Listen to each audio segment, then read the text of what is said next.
Are you facing a life of poverty or being poor? The future looks a bit bleak. Well, this video is for you. I moved out at 21-year-old and I was facing a life of poverty. I was working only a Sunday job, part-time wages, and it was like, what do I do? I didn't want to stay in this position in life, and I was 21. By the time I was 30, I was in a position of being and feeling financially secure in life. While growing up, I noticed my granddad, he was very, very good with money. He had a nice little small business and he had a sizable house as well. And plus, he had money in the bank. So I really admire my granddad. I was 17, I was lost in life. I just lost my father, and I saw my granddad on his final days, and he told me a message that stuck with me forever. He was very sick, he could barely move, and he said this one thing to me which stuck into my head, and it changed the course of my life when I really needed it. He didn't understand the impact of this message at the time and how much it helped me later on to become more determined to get myself from a life of facing poverty to being in a position of feeling really comfortable and at times feeling like a millionaire, which is a really nice feeling. At 21, I was in this bed sit, it's like a box bed sit, and I had £200 in the bank. I was in only a part-time job at a supermarket on a Sunday. I was ashamed to let people, friends, to see and come round and see my digs, you know. I was really ashamed, but I was determined to make something of myself.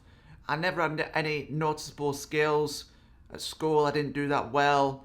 My grades were like C and D's. I had limited options at that time. One key moment I remember was my landlord, who was also very good with money. He said, you've got two choices in life. You live on your wits, or you live on your high income skills, basically. If you're a very valuable person. And I made a choice then. I realised I weren't a person that was very, very valuable to society. So I decided I was going to live on my wits. At this point, I realised the thing I needed to do was to get more money, and that would help make my life easier. Then I went to my manager at the supermarket and I asked basically for more hours. Then I started working the night shift. I kind of made a plan at that point. The more money you have, the more choices, the more freedom. The way out of this facing life of poverty was going to be to have more money in the bank, because the more money I had in the bank, the more options you've got and the more freedom you've got to live a comfortable life and say no to things as well. So the piece of advice my granddad gave me, it takes a lot of discipline, but you need to be earning income, of course. You need to be earning an income, that's the most important thing. But a lot of people earn their income, but they spend their income. They're not interested in saving any income. So the message was simply save 10% of your income every single month.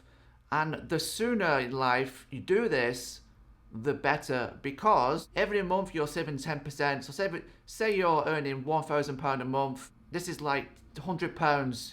You just put away, save every single month, right? And this, over time, over many years, it's going to build up, compound, get interest, possibly invest it into like the index fund as well, if you don't want to do the route into a savings account. At the time, this was in the 90s, and the interest rates were like 6%, and inflation was like 2%. And I was putting money in this bank, it was compounding, I was being driven, and I thought, yeah, I'll keep doing this, build the money up, 10%. So every month came and I was putting this 10% in the bank. It felt really good. I could see the money grow and grow just by putting this small 10%. And when I say 10%, I mean at least 10% as a minimum. If you can do more, of course, if you can comfortably do more than 10%, that's brilliant. You can do 20%, 30%. But I'd say make sure you stick to 10%. My plan then was to keep doing this, which I did. I put 10%. I had my wage of about £650. It was by no means a decent wage, but I was being careful with my money. I was being frugal at times, and I was putting this 10% away each month. I was walking to the bank in the town, depositing it, and over the years, the interest came in with a few £100, and it kept going up. And I made a plan. I thought, if I save enough up, I'll be in a position, houses were cheaper then, to buy a house. My goal was kind of to buy a house. I think back then they were cheap, about 20, 30 grand. So I knew I could eventually, by doing this method, I would save up. I'd save up this money and I'd get a house. Once I got a house, I wouldn't have to worry about the expenses of rent, or living life would be a lot better, you know. So this was a plan I made, but it all stemmed from the 10% income each month. So whatever income you're making, I understand you may not have the money spare to do that. If you're not making income right now, then that's the focus, to start making income before you invest. Don't invest 10% until you've got the income coming in. It's when you've got the income coming in, aim for 10% each month. It's not a fast method. It's not going to make money quick. For me, like 21 until 28 or 30-year-old, by the time I was 30, I found myself in a very nice position. I was feeling very, very comfortable in life with myself. Unfortunately, I never had enough money to buy a property, because properties ended up going up faster in the late 90s and early 90s than I was saving. So, like I say, just making sure you put more money away. As the time goes on, you've got more choice to say no to things you don't want to do. And that was a real motivator for me. I wanted to be in a position of not having to answer to, like I was in a supermarket, you know, the future. I didn't want to be a lifer in a supermarket. I'd never wanted to just keep doing paycheck to paycheck, working in a supermarket. I didn't have the kind of skills and confidence to go and look for other jobs, high-class jobs, and come across in the right way. So I made the plan of just saving money. Once you've got like a good chunk of money, it's the thousands kind of add up in the bank, then, you know, you get a lot more options in life, and it will make life a lot less stressful in a way. Just keep saving. Make sure you got to be disciplined. You got to be so disciplined. And I wanted to have a pizza, £6 pizza, but I said, no, I'm going to save this money. Added it to the pot. Didn't go buying fancy shirts. I said no to holidays and stuff. I lived pretty frugally. But I still went out on a nights out, weekends sometimes. I took 20 quid out. I'd spend like 15 quid. This was at the 90s. I had amazing times, don't regret that. But I still managed to put the 10% away. So it's not like cutting back on everything. You've got to like cut back on things like eating out, overpriced drinks, overpriced coffees. It's just for a while. My plan was to be kind of frugal in my 20s and live it up in my 30s. You know, I didn't want to be someone who's just... Some people be frugal and they carry on being frugal all life and they never get to enjoy the money in their 30s. Well, to enjoy it, get to 30s, enjoy some of the money, not just live...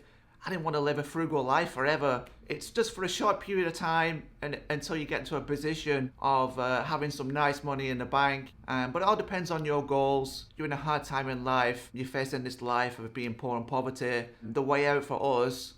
is to be witty, be frugal, building the money up, then you'll have more options in life. So it actually turns out I did 8 years of night shifts at the supermarket, 8 years, and I remember I got to a point of having 10 grand in the bank, and I swear I felt like a millionaire. But I didn't shout about this to nobody. At 21, I'd been dealt a hard card in life. I'd come from a very privileged upbringing, to find myself living in a bedsit in a really poor area facing poverty. After being focused on just saving money, 29, 30-year-old, I had over 10 grand in the bank, and I was feeling like a millionaire, you know, just felt good, and I weren't interested in spending it yet. But what happened was I developed, I started to become an entrepreneur. Been buying and selling on eBay at the time as well in my 30s. So I developed like some side hustles as well as my job. I was on the internet pretty early. I had another side hustle as well. So with this money in the bank by the age of 30, and I found myself like feeling a lot better about life. Even though I had 2 side hustles going, I quit my job. This was 17 years ago and I became an entrepreneur. I have been an entrepreneur ever since then. It was very important for me to have control my own life. I wanted to time freedom. I got into a position at 30s where I had no one to answer to. I made my own schedule, made my own money. That's what I felt like I excelled at, you know, rather than working in this, working for a boss in a supermarket chain. I wouldn't say I hated it, but I just felt it was damaging, like hard labour work. And it got to the point of 27 actually, when I was doing the lifting, you can imagine you stacking shelves. My back went, I was on crutches for a while. And at that point I realised, you know, it's just taking too much of my body. And, you know, I decided that I weren't going to do that anymore. Then I just quit. Yeah, I mean, it was the best thing ever to do, you know, and it all comes from you saving 10%, making sure you save the 10% income, being disciplined with that. We're not told to save money. You know, the government, society don't want us to be doing the right thing and saving money. They want us to be consumers, spending money, material things, cars and new iPhones and overpriced drinks, things like this. That's what they want. And it leaves most people, they even want people going in debt as well. In my opinion, it's not the way to do it. Be frugal for a while, and then you'll find yourself in a position of having some cash. Hopefully, you'll get another side hustle later on and be able to quit your job. It's not how much you earn, it's what you do with the money that you earn is very important. There's plenty of people on very, very high salaries, high wages, and they're still broke at the end of the month or they're in debt. Footballers get into debt, athletes on millions of pounds or dollars, and they become broke. It's not how much you earn, it's what you do with the money that you earn. That's the most important message. And if you stay disciplined, you know, your future self will thank you for it. Building up a cash reserves and just being smart, being really smart with your money. Stick to buying things that you need at first. You want a nice coffee somewhere, a nice meal of reward. But make sure you keep disciplined. You need patience, and that 10% each month. It gives you confidence in life as well, knowing your future is looking better and better financially because you've got this money going in and compounding with the interest. We're going into a time now where the interest rates may eventually outstrip inflation. It's definitely, I think, a great time to start investing money in an ISA or a high rate savings account. So if you find yourself without a great income right now, first of all, you know, work towards getting that income, improve your skills, look to get a job, you know, get a job that's got to start earning you money, work more hours, make sure you're saving this money, and just cut down on things like takeaways, cut down on high-priced beers, high-priced drinks. I wish for you to have a better future in a life where you're not worrying about money. This is what the goal is. You don't want to be worrying about money. You can have a better future, more comfortable, and once you've got a bit of money in the bank, you never know what can happen then, and what it can propel you into. You know, this is the foundation, let's say. Let's not go thinking and dreaming of being rich, winning a lottery. Let's take control of our finances, save 10% each month, feel comfortable and feel proud that you're doing this. You know, this is a great foundation rather than just, you know, hoping for the best, relying on luck and not being smart with money. So if you find value from this video today, please consider subscribing to this channel, Think Money Smart. If you want to see more videos, then yeah, please hit the like button, the bell. Take care. Peace.